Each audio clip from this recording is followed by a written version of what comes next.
ओडिशा पक्ष पालन अवसर में युव लेखक सम्मेलनी कार्यक्रम अनुष्ठित। ओडिशा पक्ष पालन अवसर में जिला प्रशासन और साहित्य एकाडेमी मिलित आनुकूल्य स्थानीय महाराजा बालक उच्च विद्यालय महाविद्यालय स्तरीय विभिन्न प्रतियोगिता तथा कविता पाठ उत्सव और आलोचना चक्र अनुष्ठित हो कार्यक्रम में मुख्य अतिथि भाव में अतिरिक्त जिलापाल श्रीजुक्त राजेन्द्र मीन जोग देइथिबा बेले सम्मानित अतिथि भाव में अतिरिक्त निर्वाही अधिकारी जिला परिषद गजपति श्री पृथ्वीराज मंडल, जिला कोषागार अधिकारी सुश्री संगीता कुमार, जिला संस्कृति अधिकारी सुश्री अर्चना कुमारी मंगराज प्रमुख जोग देइथिले। एही कार्यक्रम ओडिशा भाषा साहित्य और संस्कृति विभाग और जिला प्रशासन द्वारा आयोजित युव लेखक सम्मेलनी कार्यक्रम अनुष्ठित हो जाइछि। एही कार्यक्रम रे जिलार वरिष्ठ वर्ग युव छात्र छात्री माने 3 गोटी विभाग रे कथागल्प, कविता और प्रबंध प्रतियोगिता आयोजन करा जायतिला। कवितारे विचारक भाव रे श्री विद्युत शेखर मिश्र, उपनिर्देशक प्राणी चिकित्सा विभाग गजपति और श्री सौदागर सिया, अतिथि अध्यापक एसकेसीजी स्वयंशासित महाविद्यालय पारलाखेमुंडी, गल्प विभाग रे श्रीमती शुभ्रा पटनायक, शिक्षयित्री केसीपुर उच्च माध्यमिक विद्यालय और श्री गौरहरी करसुधा पटनायक और प्रबंध विभाग प्रतियोगिता रे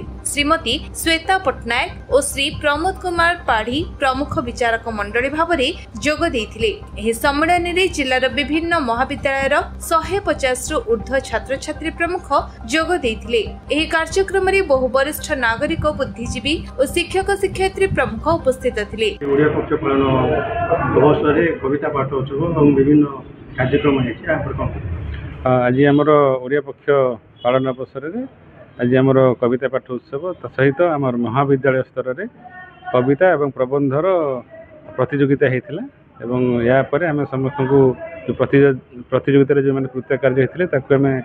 पुरस्कृत करूँ एवं यही ओडिया पक्ष अवसर में आम समस्त को वार्ता देसु जे आम ओडिया एवं आमर ओडियार माने ओडिशार संस्कृति कला भाषा को बचाई रखापी आम संकल्पबद्ध होइछु। मो अध्यापिका डॉक्टर कल्याणी मिश्र स्थानीय महिला स्नातक महाविद्यालय रे ओडिया विभाग रे अध्यापन करुचे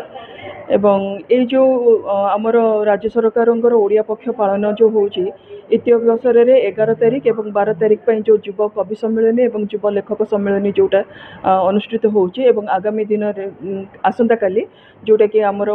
महापुरुषंकर जीवनी आलोचना हबो। एक 2 दिन कार्यक्रम पई मो जिला संयोजक भाव में ओडिशा साहित्य एकाडेमी तरफ नियुक्ति पाई एवं एथिरे आज दिन में आमे आमर गजपति जिलार विभिन्न स्नातक एवं स्नातकोत्तर महाविद्यालय जोटा अच्छी से छात्र छात्री मानू नहीं प्रबंध, क्षुद्र गल्प एवं कविता प्रतियोगिता आयोजन करा जायथिला। एथिरे निर्धारित विषय पई आमे 2टी लेखाएं विचारक रखिथिलु एवं कृति प्रतियोगी मानू मध्य आज मानपत्र एवं मेमेंटो दिया जायछि एवं जो माने अंशग्रहण मध्य करथिले तांकु मध्य जिला तरफ आमे मानपत्र प्रदान करछु। एतद व्यतीत गजपति जिल्लार जो कवि कवयित्री माने अछंती सृजनशीलता रे जो माने मन दियंती ओडिया भाषा साहित्य इतिहास एवं आमर जो अस्मिता को लेकिन संस्कृति को लेकिन जो भावना बा चिंताधारा अच्छे से संबलित किसी कविता एवं प्रकृति को लेकिन किसी कविता आज आलोचना करागला, कविता आवृत्ति करागला। आज पाखापाखि 25 जन कवि 20 रु 25 जन कवि एथिरे सामिल होइथिले एवं बहुत सुंदर एक कविता आसर आज करा जायथिला। कवितार संयोजन मध्य मु करथिले। सौभाग्यर विषय आज मध्य जोग देइथिले एवं जिला जे ट्रेजरी ऑफिसर सुश्री संगीता कुमार मध्य जोग देइथिले। से माने निज तरफ आसिक आमको उत्साहित करिथिबारु मु आमर समस्त गजपति जिला तरफ तांको धन्यवाद दउछि। अशेष अशेष धन्यवाद। मो सुश्री संगीता कुमार